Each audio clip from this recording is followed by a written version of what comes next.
আমাদের ম্যানগ্রোভ পৃথিবীর একটি উন্নত মানের এই সুন্দরবন পরিদর্শনের জন্য হাজার হাজার দেশি বিদেশি পর্যটক এই মংলা বন্দরে আছে।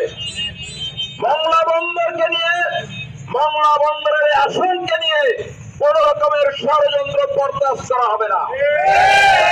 আমরা স্পষ্ট বলতে চাই, আমাদের যে বাগেরহাট দিনের মংলা রামপালের যে সংসদীয় আসন, এই আসনকে পুনর্বহাল করতে হবে।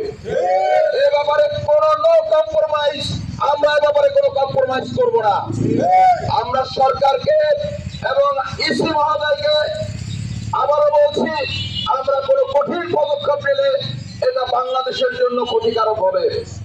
আমরা যদি সিদ্ধান্ত নেই, তাহলে এই মংলা বন্দর যদি অচল হয়ে যায়, গোটা পৃথিবীর কাছে আপনাদেরকে জবাবদিহি করতে হবে। আমরা বন্দরকে অচল করতে চাই না।